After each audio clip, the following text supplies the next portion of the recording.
आजकल सत्संग से जुड़े ही नहीं।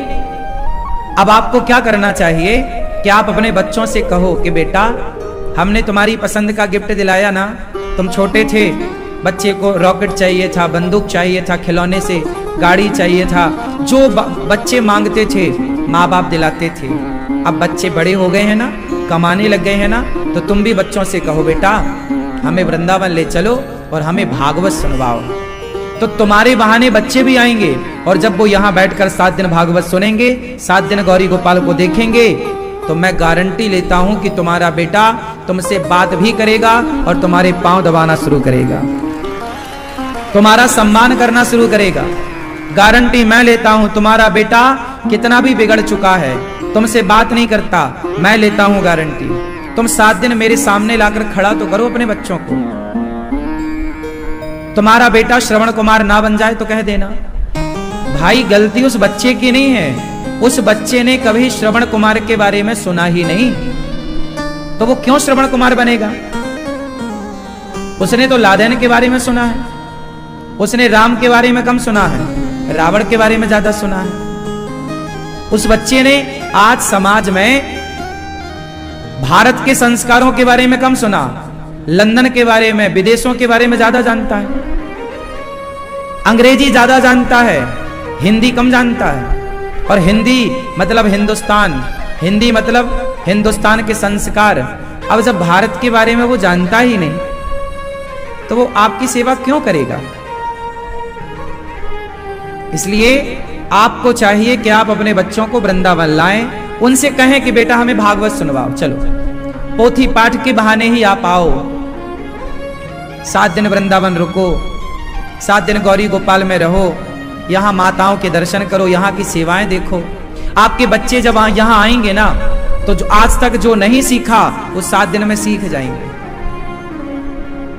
जब आपने डॉक्टरों को, आपने संसार को इतना टाइम दिया, टीचरों को ट्यूशन में इतना टाइम दिया, इतना पैसा लगाया, तो 7 दिन अनिरुद्धाचार्य को देकर तो देखो। मैं तुम्हारे बेटे को श्रवण कुमार ना बना दूं तो कह देना। और तुमसे मैं केवल 7 दिन का टाइम ही तो मांग रहा हूं। तुम्हारा बेटा कहीं भी रहता हो, लंदन रहता हो, अमेरिका रहता हो, जापान रहता हो, पेरिस रहता हो या भारत में, भारत के किसी भी कोने में, तुम्हारी नहीं सुनता, लाओ एक बार मुहिम तो चलाओ परिवर्तन की, एक बार प्रयास तो करो, हिम्मत ना हारो। महाराज जी हमारा बेटा सुनता नहीं है, रोने लग गए, बात नहीं करता। मैं आपका दर्द, आपकी पीड़ा समझता हूं, लेकिन मैं आपके भले के लिए कहता हूं कि वृंदावन से जुड़े रहो। सत्संग, हमारे तुलसीदास जी ने कहा है, एक घड़ी आधे की पुनियाद, तुलसी चर्चा राम की हरहि कोटि अपराध। सत्संग से ऐसे ही जुड़े रहो जैसे पतंग रस्सी से जुड़ी रहती है, धागे से। सत्संग से ऐसे ही जुड़े रहो जैसे पतंग एक धागे से जुड़ी रहती, यदि वो धागे से कट गई तो पतंग नीचे आ जाएगी। सत्संग ही वो धागा है जो तुम्हें ऊपर आकाश में हो ना, और सत्संग से जुड़े हो तो कोई तुम्हारा बाल भी बांका नहीं कर सकता। और जरा सत्संग से हट गए तो कितने भी ऊपर हो, हिचकोले खाते नीचे ही आओगे। सत्संग अमृत है, तब कथा अमृतम, कथा को अमृत बताया गोपियों ने। आजकल के बच्चे अपने माँ बाप की सुनते नहीं, बात नहीं करते, कारण वो अपने को इतना होशियार मान चुके हैं, इतना इंटेलिजेंट मान चुके हैं, इतना पढ़ा लिखा मान चुके हैं कि अब वो अपने माँ बाप को अनपढ़ मानते हैं कि तुम पढ़े ही क्या हो, तुम जानते ही क्या हो। ये गलती, आप तो चाहते हैं कि मेरा बच्चा पढ़ जाए, खूब बड़ा नाम करे, वो पढ़ तो जाता है, नाम भी कमा लेता है, लेकिन आपसे बात करना छोड़ देता है, आपकी तरफ देखना बंद कर देता है, मुंह घुमाए फिरता है, उसे माँ बाप की अब कोई आवश्यकता नहीं। गांव में कहते हैं ना, बूढ़ा बैल, किसान के घर में जब बैल बूढ़ा हो जाता था तो किसान उस बैल को घर से निकाल देता था।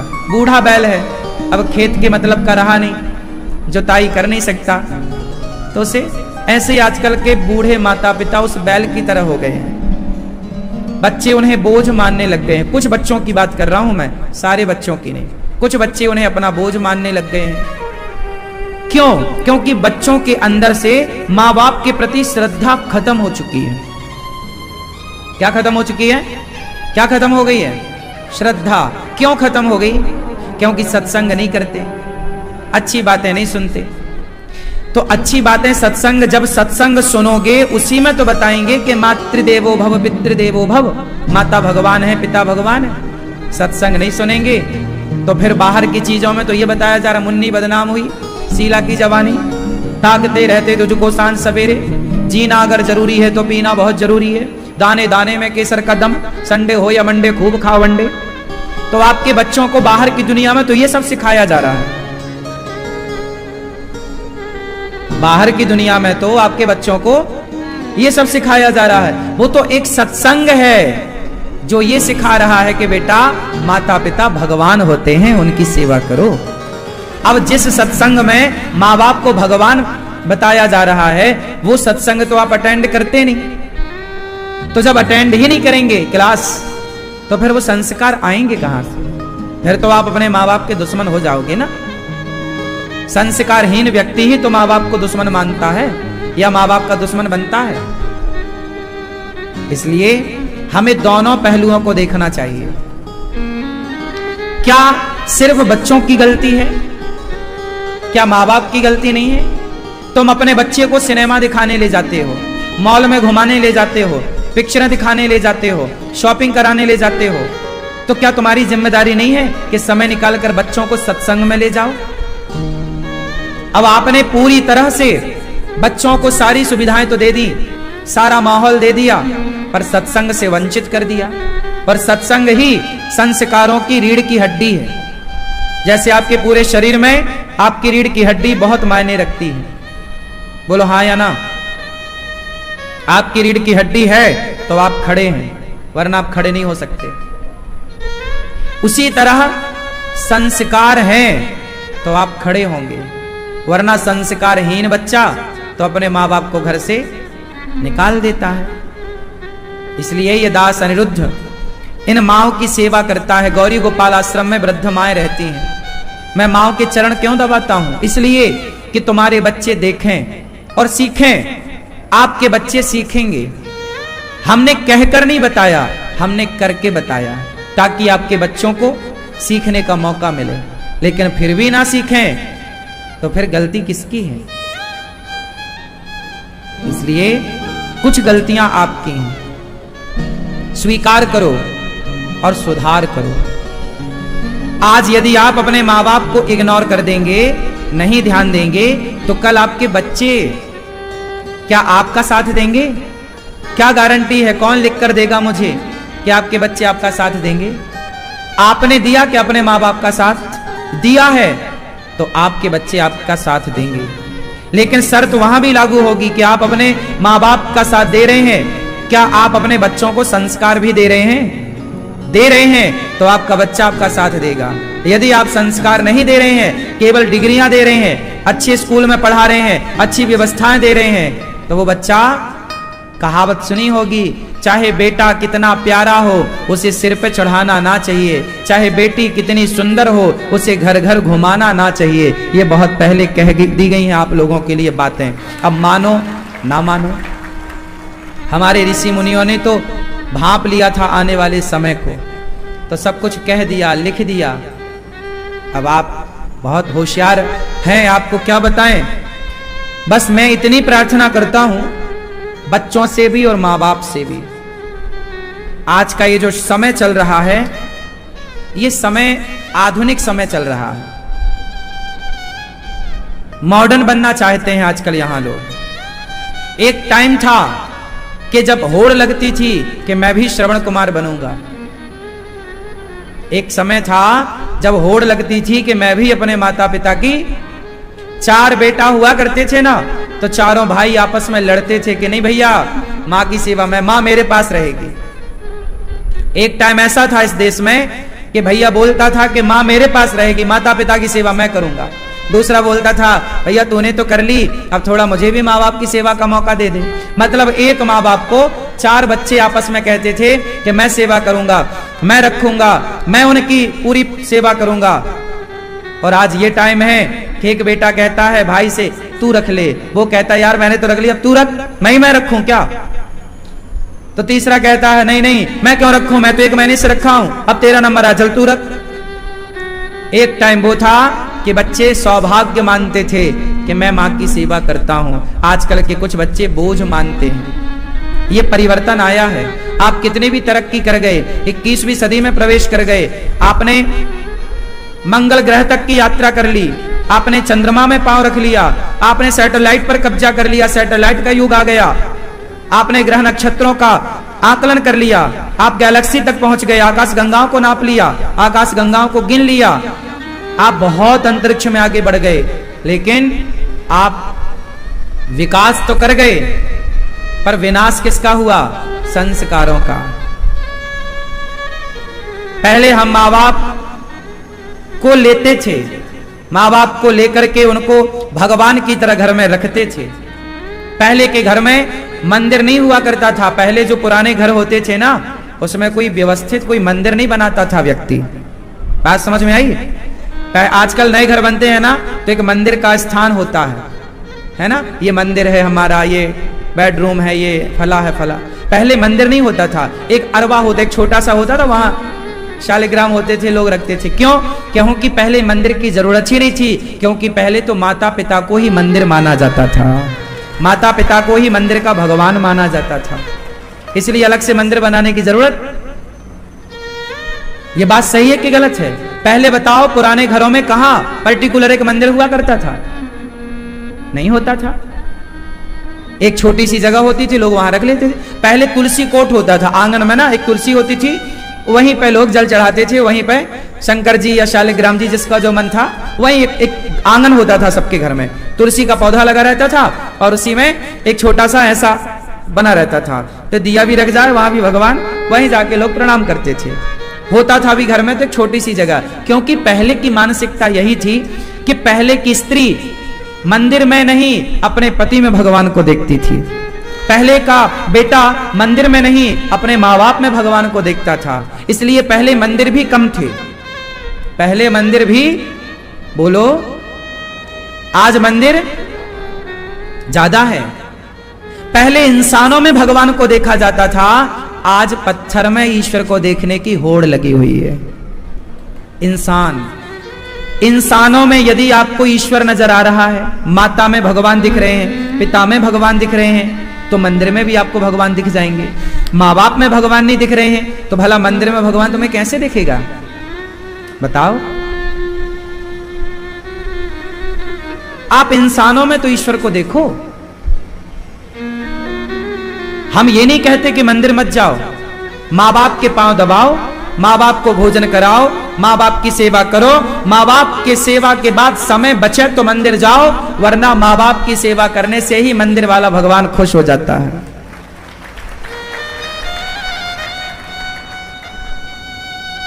भक्त तो समझना पड़ेगा। आज हमने मंगल तक और चांद तक तो चले गए, हमने मंगल में, मंगल ग्रह में जीवन को ढूंढना स्टार्ट कर दिया कि क्या मंगल में जीवन है, लेकिन जीवन के मंगल को समाप्त कर दिया। भाई विकास होना अच्छा है, होना चाहिए, समय के साथ हमें चलना पड़ेगा, आधुनिकता हमें अपनानी पड़ेगी, आधुनिक बनना पड़ेगा। लेकिन आधुनिक, अब अनिरुद्धाचार्य भी तो आज के हिसाब से जी रहा है, मैं भी तो आधुनिक चीजों का प्रयोग करता हूं, लेकिन इस आधुनिकता में मैं अपने संस्कारों को तो नहीं भूलता ना। तुम एक मां के पांव दबाते होगे, आपका ये भाई गौरी गोपाल आश्रम में 280 वृद्ध माएं हैं, मैं सबके पांव दबाता हूं, सबकी सेवा करता हूं और आज के आधुनिक युग में रहता हूं। तो क्या आज के युग में सेवा संभव नहीं है? है? करने का भाव होना चाहिए।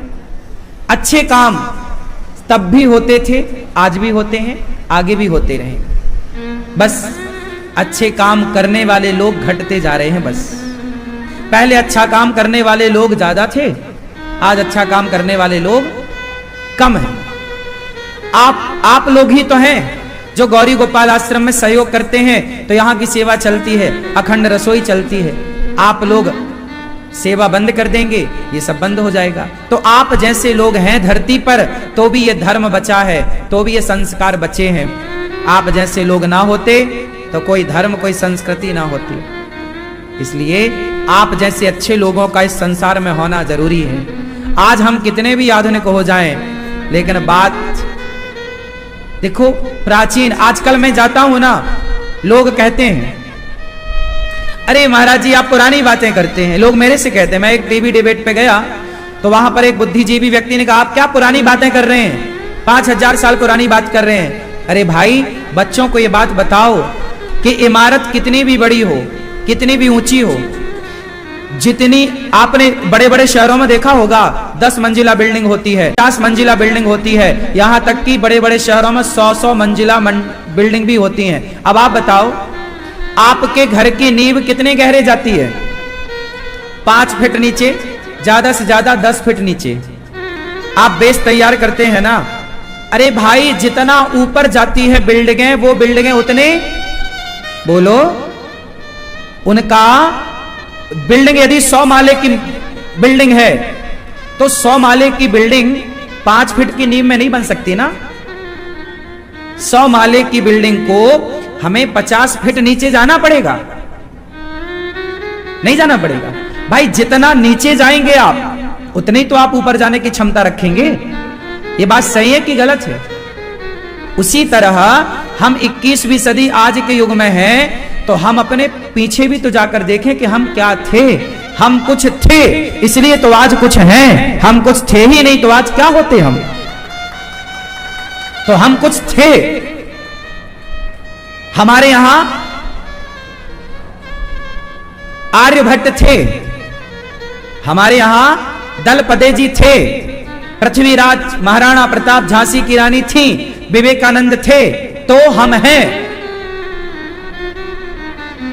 यदि शिवाजी, महाराणा प्रताप, मंगल पांडे ऐसे क्रांतिकारी ना होते तो क्या हम होते? बोलो। फिर हम कैसे कह दें कि हम पुरानी बातें ना करें? क्यों ना करें? बिना पुरानी बातें किए आज की बातों का कोई अर्थ ना निकलेगा। क्यों जी?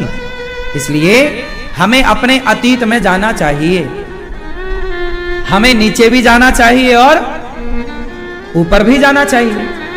हमें अपनी नींव मजबूत करनी चाहिए, और नींव है हमारे संस्कार। नींव क्या है हमारे?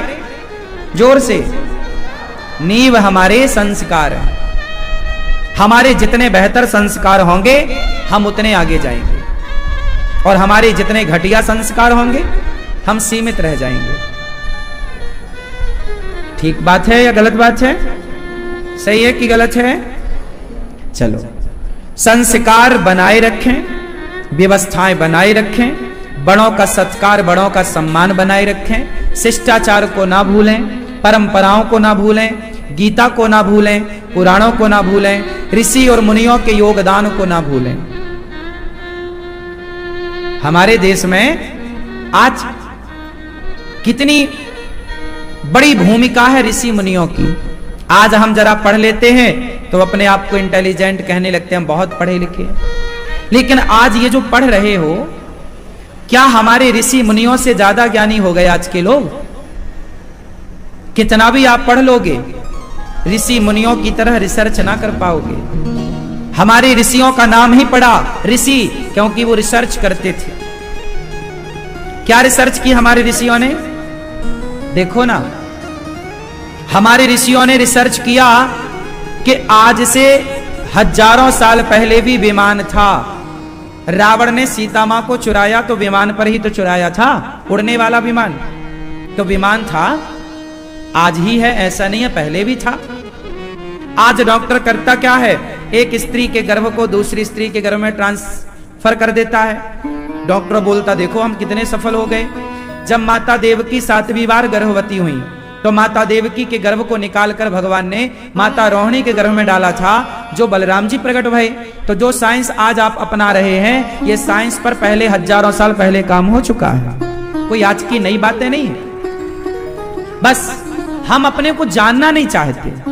क्या कहते हैं? अरे पुरानी बातें क्या करते हो? अरे पुरानी बातों में ही आज की बातों का उत्तर है, हाँ या ना? इसलिए हमें, आपके बच्चों ने एक गलती कर दी। आज आपके बच्चों ने आज की पढ़ाई तो पढ़ ली, लेकिन अपना इतिहास नहीं पढ़ा, भगवत गीता नहीं पढ़ी। आज बच्चों से आप पूछो कि बेटा भारत का इतिहास क्या है, चाणक्य कौन है, शिवाजी कौन है, क्या योगदान है इनका देश में, तात्या टोपे कौन है, क्या योगदान है इनका, महाराणा प्रताप कौन है, झांसी की रानी कौन है, क्या योगदान है इनका। पूछो बच्चों से कि राम का क्या योगदान है। चलो बताओ, आपसे पूछ लेता हूं, तुलसीदास जी का क्या योगदान है आज के समाज में। आप सबसे मेरा एक सवाल, उत्तर दे दो। तुलसीदास जी को कितने लोग जानते हैं? हाथ उठाओ जो जानते हैं। आप जानते हैं तुलसीदास जी को? नहीं जानते? आप तुलसीदास जी को नहीं जानते? ये देखिए, गलती बच्चों की नहीं है, बड़ों की है। तुलसीदास जी को आप जानती हैं? आपसे पूछ रहे हैं मैया, नहीं जानती हो? देखो बेटा, आप जानते हो तुलसीदास कौन है? हाँ, आज यदि भारत में लोग राम को जान रहे हैं तो केवल तुलसीदास जी की बदौलत जान रहे हैं। तुलसीदास जी ना होते, रामचरितमानस ना होती तो राम को कोई ना जानता। रामायण थी पर वो संस्कृत में थी, उसे पढ़ने वाले लोग कम थे। आज रामचरितमानस घर घर पढ़ी जा रही है। राम के बारे में यदि आप सुनते हैं, समझते हैं तो तुलसीदास जी, मतलब राम जैसा आदर्श बेटा, बताओ राम आदर्श बेटा है या नहीं? उत्तर दो, हाँ या ना? मां ने कहा कि वनवास जाना है, राम कह देते कि क्यों जाऊं, तुम तो मेरी सौतेली मां हो ना, मैं तुम्हारी बात क्यों मानूं? मेरी मां ने तो नहीं दिया वनवास, तुम कौन होती हो मुझे वनवास भेजने वाली? क्या राम ये सवाल नहीं कर सकते थे? बोलो। लेकिन राम, चाहे मां सौतेली हो या मां अपनी हो, मां तो मां है ना। उस मां शब्द का, उस मां के ममता का सम्मान राम ने रखा, इसलिए कि मैं यदि मां की बात मानूंगा तो आने वाली पीढ़ी अपने मां की बात मानेगी। राम मां की बात ना मानते तो कौन बेटा मां की बात मानता? क्यों राम आदर्श होते? आज राम आदर्श हुए, राम एक आदर्श बेटे हैं। और यदि आप राम को जानते हैं आदर्श बेटे के रूप में तो तुलसीदास जी इसका के जिम्मेदार हैं। तुलसीदास जी के कारण आज हम लोग राम को इतनी सरलता से समझ पाते हैं, देख पाते हैं। तो रामचरितमानस जैसा महाग्रंथ, जिसकी चौपाइयां आज समाज में गहरा प्रभाव छोड़ती हैं, क्या संतों का योगदान समाज में नहीं है?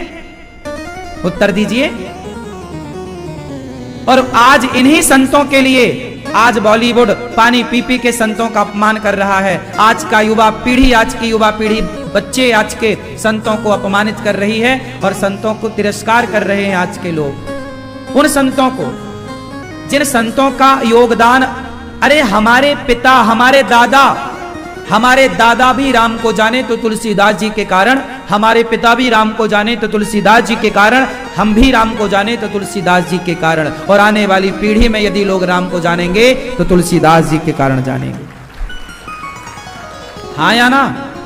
सैकड़ों पीढ़ी गुजर गई आपकी और गुजर जाएंगी, तुलसीदास जी का योगदान ना चुका पाएंगी, तुलसीदास जी का ऋण ना चुका पाएंगी। कबीरदास जी के दोहे सामान्य बोलचाल में प्रयोग किए जाते हैं, नहीं किए जाते? आप लोग क्या कहते हैं? अरे बड़ा हुआ सो क्या हुआ, जैसे पेड़ खजूर, नहीं कहते? मतलब सामान्य बोलचाल में भी शब्दों में संतों के वचन हैं। बोलो हाँ, क्या ये संतों का योगदान नहीं कि उन्होंने आपको एक भाषा दे दी? आप अपनी बात रख पाते हैं दोहों के माध्यम से, आप अपनी भावनाएं व्यक्त कर पाते हैं उन दोहों और चौपाइयों के माध्यम से। रही मन धागा प्रेम का मत तोड़ो चटिकाए, टूटे से फिर ना जुड़े, जुड़े तो गांठ। क्या ये संतों का योगदान नहीं है? बोलो। आज लोग कहते हैं कि बाबाओं ने क्या दिया, संतों ने क्या दिया? अरे संतों ने तुम्हें जीने का, जीवन जीने का एक फॉर्मूला दे दिया है, जीवन जीने की एक कला दे दी है। आप संतों के हिसाब से जीवन जीकर तो देखो। आज है तो इतना टेंशन, डिप्रेशन, चलो बताओ, जितना टेंशन आज है, जितना डिप्रेशन आज है, क्या आज के 50 साल पहले लोग इतनी चिंता में थे? उत्तर दो, उत्तर दो। नहीं। क्यों? क्योंकि पहले के लोग संतों के हिसाब से जीते थे कि हुई है सोई जो राम रचि राखा, भगवान जो करेंगे अच्छा करेंगे। पहले भगवान पे भरोसा था, कर्म व्यक्ति करता था, चिंता नहीं था। आजकल के व्यक्ति ने ये मान लिया है कि मैं ही कर रहा हूं, और जब तू अपने को करता मानेगा तो टेंशन तो तुझे होगी। हार्ट अटैक क्या है? अटैक आजकल के भारत में रोज का आप सर्वे कर लो, हजारों लोग रोज अटैक से मर रहे हैं। पूरे भारत का यदि हम आकलन कर ले तो, हाँ या ना? पहले तो कोई अटैक से नहीं मरता था, मरते भी रहे होंगे तो दर कम रही होगी, आज दर ज्यादा है, मरने वालों की संख्या आज ज्यादा है। क्यों? क्योंकि पहले टेंशन थी ही नहीं। पहले तो व्यक्ति काम करता था, अपना कर्म करता था और भगवान के आश्रित रहता था। आजकल व्यक्ति स्वयं को कर्ता मानता है तो अभिमान है, तो अभिमान को मेंटेन तो करना पड़ेगा, उसमें डिप्रेशन में चला जाता है। भाई आपने बड़ा घर बना लिया, बड़ी गाड़ी, आजकल बच्चे ऐसे हैं कि बड़ी गाड़ी खरीद तो लेते हैं पर डीजल डला नहीं पाते। खड़ी है गाड़ी, खड़ी है, क्यों? चलाने के लिए हैसियत नहीं है। आजकल के लोग शौक ज्यादा करते हैं, बोलो हाँ, शौक ज्यादा पालते हैं। शौक में बड़ी गाड़ी खड़ी कर ली द्वार पर ताकि लोगों को दिखा सके कि देखो जी हमारे पास बड़ी गाड़ी, लेकिन खड़ी है, चलाने की हिम्मत नहीं है, उसका मेंटेनेंस निकालने की हिम्मत नहीं है, उसकी सर्विसिंग कराने के पैसे नहीं है। ऐसा कोई जीवन है? हमारे बड़े बुजुर्गों ने कहा तो था कि उतना ही पांव पसारो। चलो आगे बोलो आप, कितना पांव पसारें? क्यों पीली मैया, कितना पांव पसारें? कितना पांव पसारें भैया? क्या मतलब था इसका? जितनी चादर हो उतना ही पांव पसारो। ये देखो मुहावरे हैं, ये हमारे पुराने लोग ने कह दिया ना, इतनी सी बात में सब कुछ कह दिया। भाई जितना चादर है उतना पांव पसारिए, ये इतनी सी बात, लेकिन इतनी सी बात कितनी गहरी है, ये समझ में आ रही है? इसके मायने क्या है, मीनिंग क्या? तुम्हारे बुजुर्ग जो थे ना बड़े बुद्धिजीवी थे, इतना सारा ना बोल के इतना सा बोल के चले गए। गागर में सागर इसी को कहते हैं। आजकल के लोग क्या हैं? आजकल के लोग क्या कहते हैं? अरे दिखना चाहिए, और दिखने के चक्कर में वो कर्जा लेते हैं बैंकों से, अपनी शौक पूरी करते हैं और चुका नहीं पाते तो बैंक कुड़की करती है, उठा के गाड़ी ले जाती है। बैंक से घर बनवाया, चुका ना पाए, घर पे बैंक कब्जा कर लेती है। तो भाई इतने शौक क्यों? क्यों दिखावे क्या जीवन जीना है? पहले के लोग अच्छे थे, पहले के लोगों में रियलिटी थी, दिखावा नहीं था। आप कितने लोग मानते हैं आज कि आज के लोगों में दिखावा ज्यादा है? कितने लोग इस बात से सहमत हैं कि आज लोग दिखावे का जीवन जीते हैं? कितने लोग हैं बता दो मुझे। जब दिखावे को आप जिएंगे तो फिर दिखावे को आप मेंटेन नहीं कर पाएंगे, क्योंकि दिखावे को आप मेंटेन कैसे करें? भाई 1 साल कर लेंगे, हमेशा नहीं, और जब नहीं करेंगे तो फिर आपका वो दिखावा धीरे धीरे वो डिप्रेशन में तब्दील हो जाएगा। आप भरपाई नहीं करेंगे, उस दिखावे के चक्कर में खर्चे ज्यादा, फिर पत्नी से लड़ाई होगी, बच्चों पे झल्लाओगे, फिर घर का माहौल बिगड़ेगा। मतलब एक तरफ की गलती से पूरा घर का माहौल और आपका जीवन का सुकून, शांति समाप्त हो जाएगी। क्यों? ये बात सही है कि नहीं? इसलिए दिखावा नहीं।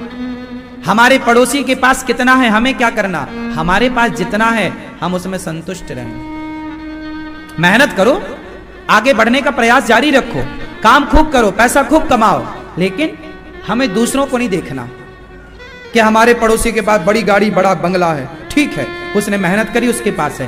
क्या हम मेहनत कर रहे हैं? आप अपने को बेहतर बनाओ, दूसरों को मत देखो।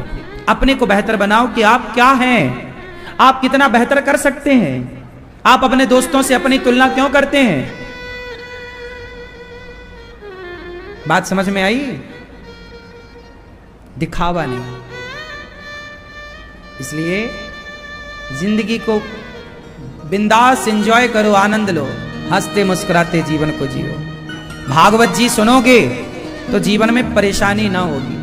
आपका ये जो भाई है, आप कुछ मत करो, केवल कथाएं सुनते रहो, मैं गारंटी लेता हूं।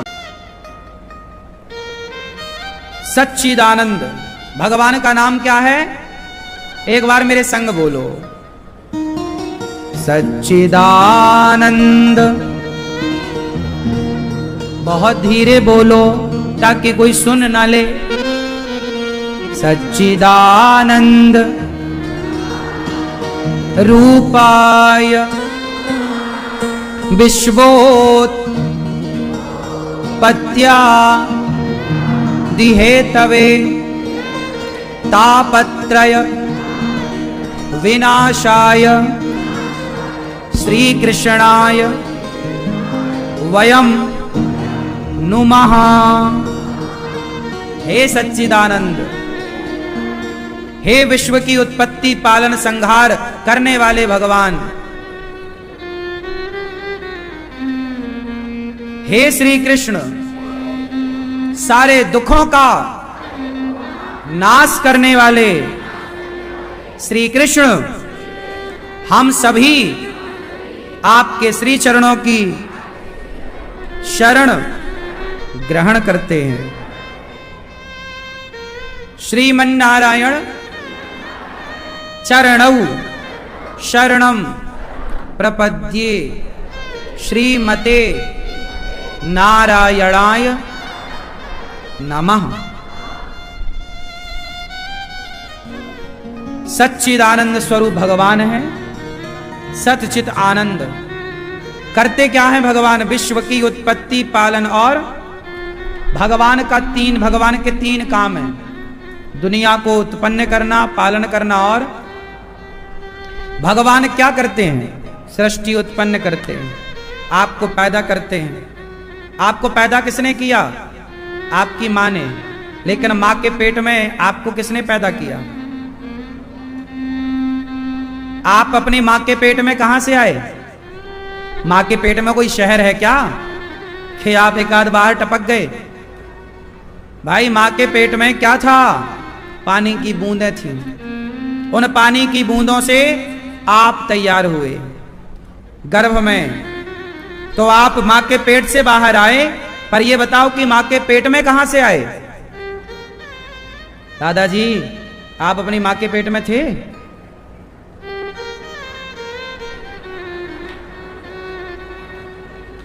आप अपनी मां के पेट में थे? कहां से आए मां के पेट में? पहले कहां थे आप मां के पेट के पहले?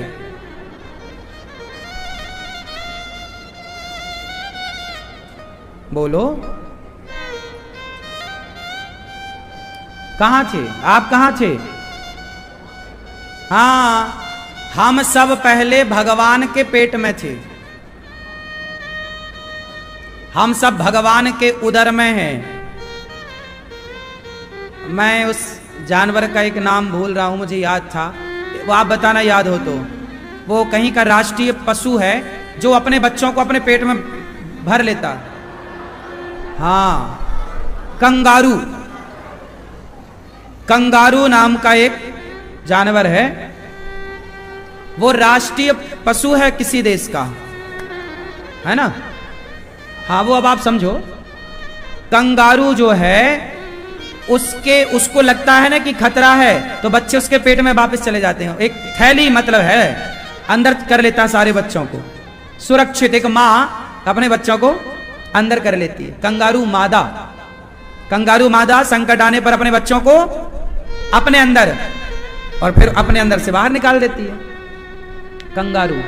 उसी तरह हमारे भगवान के पेट में, जैसे कंगारू के पेट में सारे बच्चे कंगारू के मां के पेट में फिर चले जाते हैं संकट पर, ऐसे हम सब ईश्वर के गर्भ में थे। फिर भगवान ने कृपा की, जाओ जरा बाहर दुनिया में समाज की सेवा करके आओ, सब लोग परेशान है, तुम जाओ अच्छे काम करना।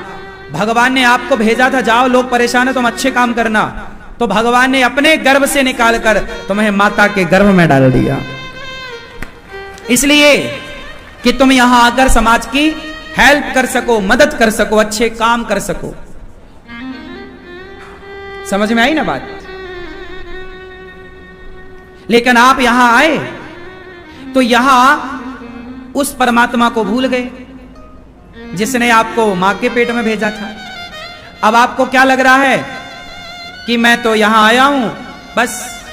अरे एक बात बताओ, ट्रेन जा रही है तो ट्रेन यदि चल रही है तो पहले चलने से पहले उसका उद्देश्य फिक्स हुआ होगा कि इसे जाना कहां है। जब तक ये फिक्स नहीं होगा कि इसे कहां जाना है, तब तक क्या ट्रेन अपने लक्ष्य से निकलती है, अपने स्टेशन से निकलती है? पहले ये उसे बताना पड़ेगा कि भाई दिल्ली जाना है कि मुंबई जाना है कि बेंगलुरु जाना है, तब ना ट्रेन चलेगी।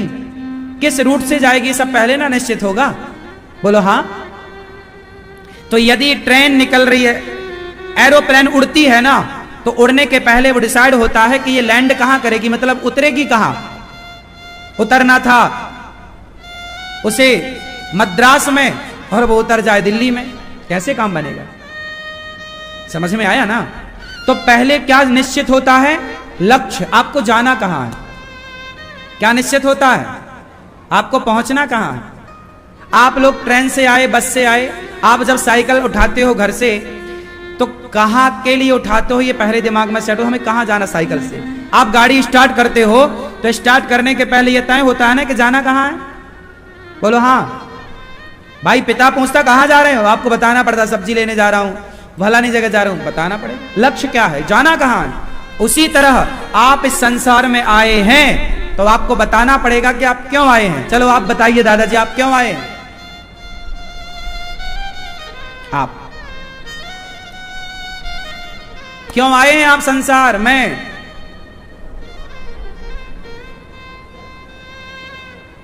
हाँ क्यों? ये मैया बताएंगी, हमारी पीली साड़ी वाली। क्यों आई हो संसार में मेरी मां? हाँ तो कर रही हो ना, ठीक है। सास को पानी देती हो ना समय से? नहीं देती हो? नहीं है। जब थी तो दी ना, फिर ठीक हो। आप क्यों आए हैं संसार में? हाँ आप हैं? किसकी किए हो? सही बताओ। जब थी तब कितने किए हो? साथ में तो रखते नहीं थे, साथ में तो रखते नहीं थे ना, आती जाती रहती थी। क्यों आए हैं हम संसार में? हमारा उद्देश्य है, भगवान ने भेजा है, जाओ सबका भला करो, सबका। तुम्हारा शरीर देखो आइसक्रीम की तरह है। हमारा शरीर कैसा है? या तो टेस्ट ले लो वरना वेस्ट तो होनी ही है। आइसक्रीम यदि आपके हाथ में है, या तो चख करके खाकर उसका टेस्ट ले लो, वरना वो पिघल कर गिर जाएगी, वेस्ट हो जाएगी। ये जीवन है, चाहो तो इस शरीर से अच्छा कर लो, वरना शरीर एक दिन मर जाएगा, ये सत्य है, राख हो जाएगा, ये सत्य है। सेवा, लेकिन आप लोग ना एक सीमित दायरे में कैद हो जाते हैं। आप लोग क्या करते हैं? बस ये मेरा बेटा है, ये मेरा पति है, ये मेरा सास है, मेरी सास, ये 4-5 लोगों, आप सारी जिंदगी ना एक 4-5-6-7 लोगों के जीवन बीच में घिरे रहते हैं। कमाओगे तो उन्हीं 7 लोगों के लिए, हंसोगे तो उन्हीं 7 लोगों के लिए, रोगे तो उन्हीं 7 लोगों के लिए, और मरोगे तुम तो वो 7 लोग ही रोएंगे, 8वां कोई अच्छे से रोता भी नहीं। आप लोग इस विशाल संसार में काहे इतने से में कैद हो जाते हो? आप केवल परिवार की सेवा करने नहीं आए, परिवार तो है, परिवार के साथ साथ समाज की, राष्ट्र की जिम्मेदारी आपकी है। क्या राष्ट्र की जिम्मेदारी आपकी नहीं है? क्या राष्ट्र हित में आपकी कोई जिम्मेदारी नहीं है? आप बताओ, आप सारे लोग अपनी पत्नी, बच्चे, परिवार में उलझे रहते हो, बताओ आप लोगों ने राष्ट्र के लिए आज तक क्या किया? क्या है दादाजी, आप बताओ, आज तक भारत देश के लिए आपने क्या किया? उत्तर दो। कुछ नहीं किया। काहे नहीं किया? आपने, ये मैया, आपने अपने, आज चश्मा वाली बहन बताओ, आपने भारत देश राष्ट्र के लिए क्या किया आज तक? बोलो। आप लोग केवल अपनी पत्नी, अपने पति, अपने बच्चों के लिए करते हैं बस। इससे ज्यादा आप किसी के लिए नहीं करते। अरे तुमसे ज्यादा तो कुत्ता बिल्ली करते हैं। फिर तुम कुएं के मेंढक बन जाते हो। कुएं के मेंढक एक सीमित दायरे में रहने हैं बस। अरे परिवार की सेवा करो, मां की करो, पिता की करो, और केवल आजकल पत्नी और बच्चों में ही लगा है। माँ बाप की भी सेवा नहीं कर रहा ठिकाने से कि चलो माँ बाप की कर ले। माँ बाप की भी ठिकाने से नहीं हो पा रही है, केवल लुगाई लड़का में उलझा है। हम दो हमारे दो, बस हम दो हमारे दो में माँ बाप नहीं आते। हम दो मतलब हम हमारी पत्नी, हमारे दो मतलब हमारे दो बच्चे। इसमें माँ बाप कहाँ है? आजकल हम दो हमारे दो के कॉन्सेप्ट में माता पिता हैं क्या? बोलो। फिर आदमी इतना सीमित हो गया है, छोटा सा हो गया है, इसलिए आज के व्यक्ति की सोच भी छोटी सी है। सोचेगा तो अपने लिए सोचेगा, करेगा अपने लिए। करे थोड़ा अपने से ऊपर उठ जा भाई। स्वामी विवेकानंद जी ने अपने लिए किया क्या? झांसी की रानी अपने लिए लड़ी क्या? झांसी की रानी के टाइम पर तो और लड़कियां थीं और स्त्रियां थीं, वो भी अपने बच्चे अपने परिवार में रहती तो उन्हें क्या जरूरत थी अंग्रेजों से लड़ने की? लेकिन उन्होंने अपने लिए कुछ नहीं किया, राष्ट्र को सर्वोपरि रखा। क्या जरूरत थी महाराणा प्रताप और शिवाजी और तात्या टोपे को युद्ध करने की? अपने लिए तो वो अपनी लुगाई लड़का पाल सकते थे ना, लेकिन उन्होंने राष्ट्र के लिए काम किया, अपने परिवार से ऊपर उठकर काम किया। क्या जरूरत थी आजाद को? लेकिन उन्होंने देश के लिए काम किया। क्या जरूरत थी मंगल पांडे को हंसते हंसते फांसी के फंदे पर झूलने की? वो भी शादी करता, मस्त एंजॉय करता अपना जीवन, लेकिन नहीं, अपने परिवार से ऊपर उठकर सोचा। कुछ लोगों ने इसलिए ये भारत गुलाम हुआ, वरना आज तक, इसलिए भारत आजाद हुआ, वरना ये देश आज तक गुलाम रहता। यदि अपने परिवार की मानसिकता से बाहर ना निकलते लोग, तो आज तक ये देश गुलाम रहता।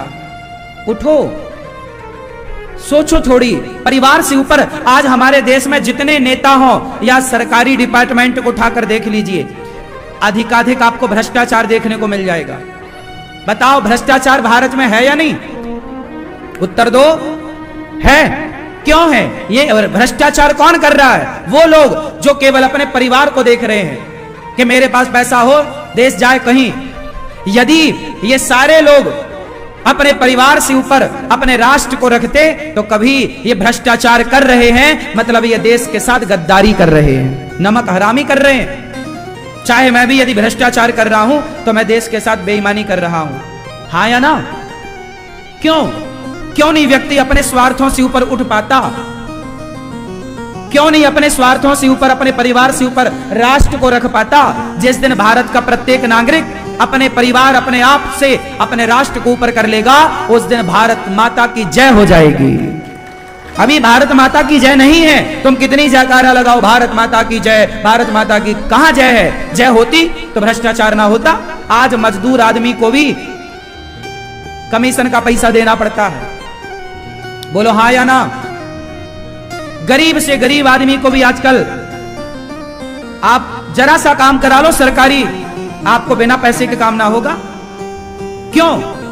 कौन लोग हैं ये जो हर बात का पैसा लेते? क्या सरकार इन्हें नहीं देती? देती है, फिर भी इन्हें आपसे चाहिए।